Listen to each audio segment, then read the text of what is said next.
What's up, you dum-dums? Let's learn how to aim.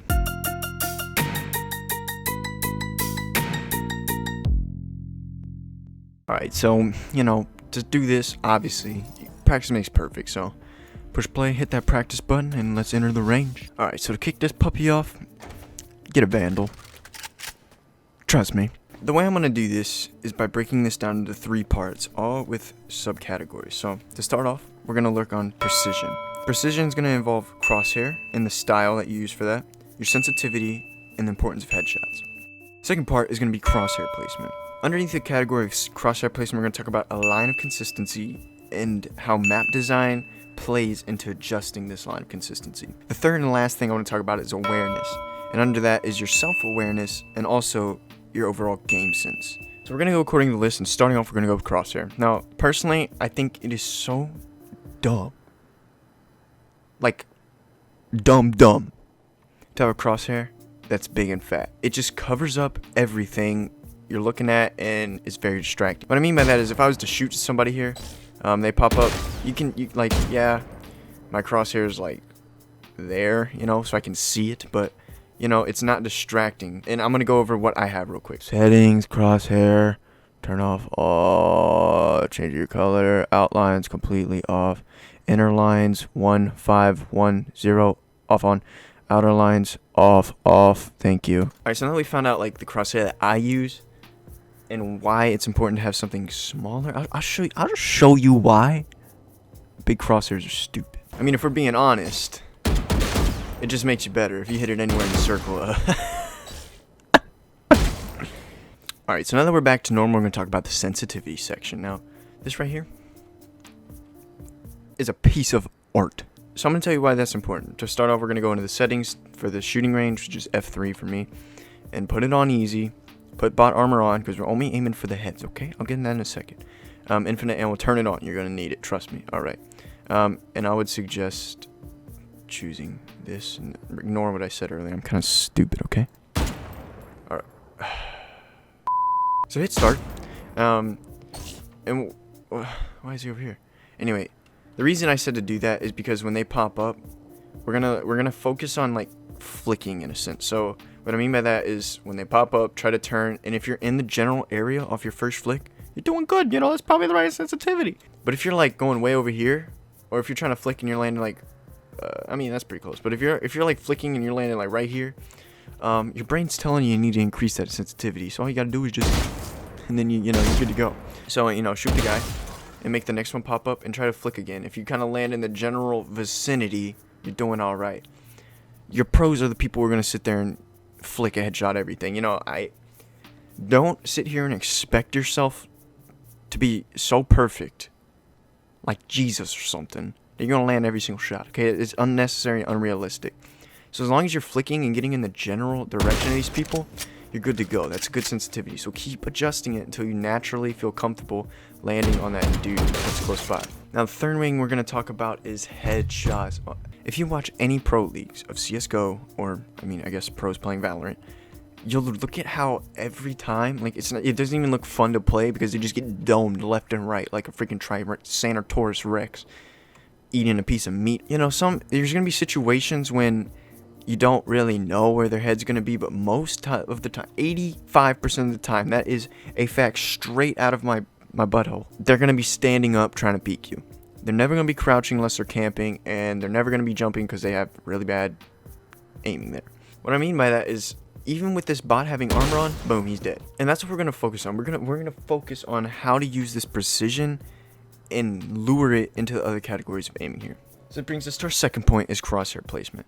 The first category under that is this line of consistency. This is just a reference that I've made up. And all it is I'll put it on the screen here, is a horizontal line that literally lines up every player's head to it. And as long as you aim across that line, you're going to make contact. And as I keep going across that line, you're going to make contact. It's all a matter of staying on this line. So this imaginary line that I made up is so important. And you'll get used to it as habit goes by. And I like to practice it by I'm doing right now, just slowly moving over and not really worrying about missing the shot as much. And instead of reacting boom, pulling the spray down and like, just freaking out, maybe try aim a little bit and bring that crosshair placement right back to that line, horizontal line. And this brings me to another point. That horizontal line consistency does move, and the only time it moves, like here, it'll stay the same no matter how far they are. The only time it really matters in Valorant is things like this drop off right here. Obviously, you see the horizontal line has kind of changed. If I was to stand up here and not move my crosshair and walk up these steps, see how it raises right there? And that's one thing we have to be aware of. Map design plays a whole big deal in figuring out where your horizontal line is going to be. Let's take this for example. This stairwell right outside the thing, in case you want to look at it like me, like a nerd I am. Let's say, for instance, somebody's coming out of this little door here. Now, if I'm thinking in my head, okay, obviously, the horizontal line's not up here where it usually is. It's going to be down here somewhere. But how do I decide where that horizontal line's going to be? So imagine they're walking out of here, yeah, and put yourself in their shoes. That, like, you have to envision yourself as the enemy. And you'll notice, like, my head's about right here, it's about right here. And if we come up here, you'll notice that I just need to shoot right there, and boom, there's their head. Now, this comes with a little bit of experience, I get it, but you have to, like I said, put yourself in that spot. Their feet are going to be here. Their head's not going to be way up here because they're not 12 feet tall. They're going to be right in the middle of that doorway, like just a little more there. And that's how you aim accordingly. Not all drops are, like, there's not a drop this big in Valorant. They're usually steps like this. So for instance, say they're walking on that platform, their head's not going to be here, even with me. It's going to be up about here because that's the height difference. I understand that's a little trippy. It's confusing a little bit, but if you start flat, it makes more sense because you already know where your horizontal line's going to be. Now, the third and last thing we're going to talk about is awareness. This is where you get your kills. This is how you utilize everything and make it useful. The first thing I want to talk about is your self-awareness. If you're aiming over here and you hear somebody coming to your right, this is where you have to practice a lot to make this muscle memory. Once you find the right aiming sensitivity over here, that's pretty natural because of your natural habits of motion. But when it comes to flicking over to a general direction, you have to practice with that sensitivity. And you, trust me, do not change your sensitivity to get this part right, because you will start getting destroyed and clapped, and it's just going to piss you off because you can't hit anybody. So what I mean by self-awareness. So say somebody's here and we hear somebody on the right. Now, obviously, there's not going to be anybody here. That's the priority. Your sense of location and where your mouse is going to end up when you flick over is what you have to practice. I think a good thing to start like that is flicks in a general sense. So, like I said, start with this doorway and try to flick to the right and land in the general direction of this door. If you're getting all around here, you're doing good. That's good practice. Rather than starting off just like doing this all the time, start slow. Get a feel of how much your wrist has to move to get to that point. Once we understand that motion, that's like a 90-degree turn, start with the 180s. Like, say you're getting flanked and you hear somebody come around. Rather than just freaking out and spamming, get that motion of where you should end up right behind you. And by the time you'll start landing in the general direction.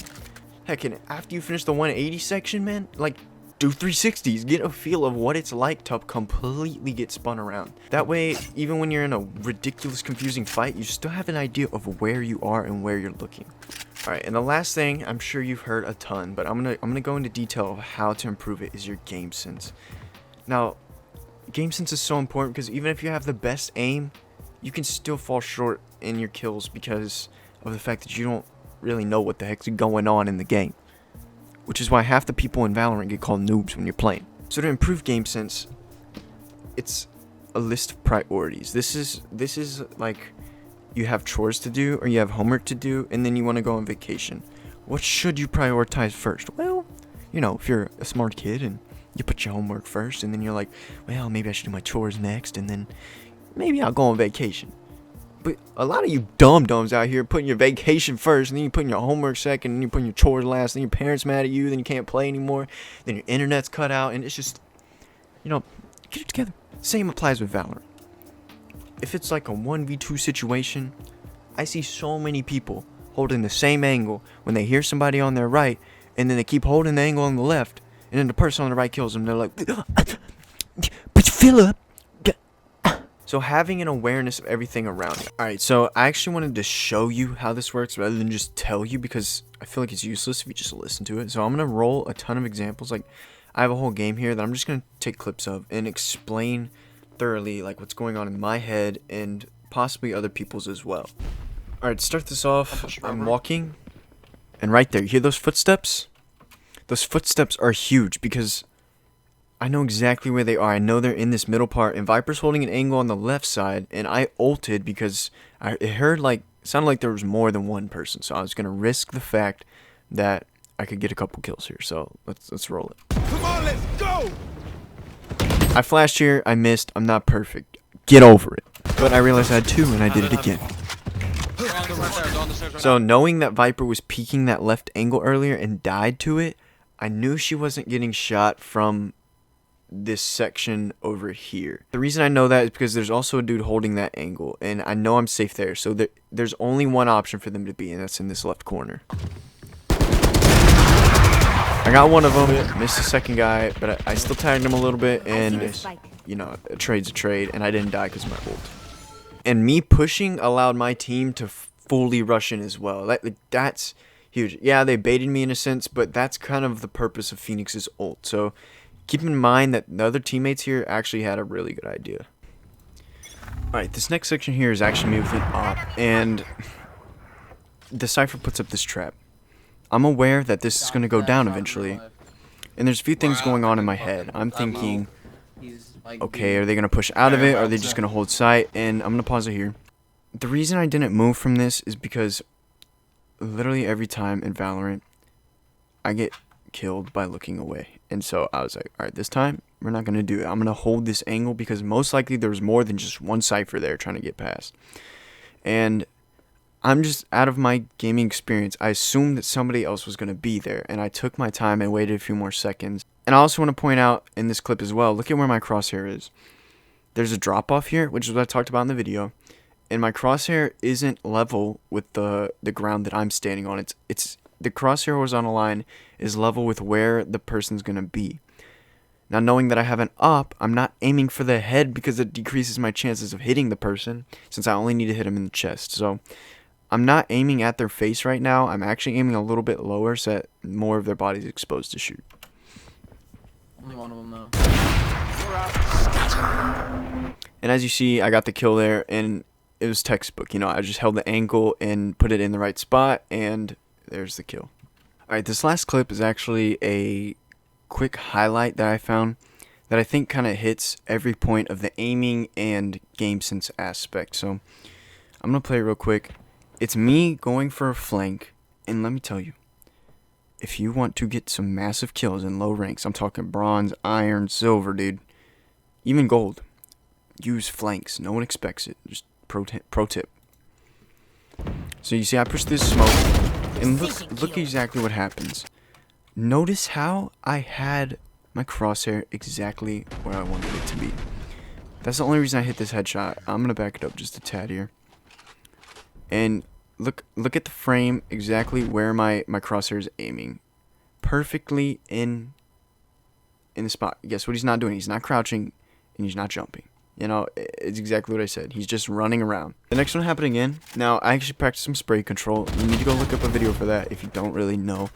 But again, my crosshairs weren't all wacky, you know? It's like they started off exactly where they needed to be, and I just controlled the spray, and it was in his body. Now here with Raze, this is something I do. I like satcheling whenever I know they're kind of further away, because I heard footsteps there. It's the only reason I decided to use this.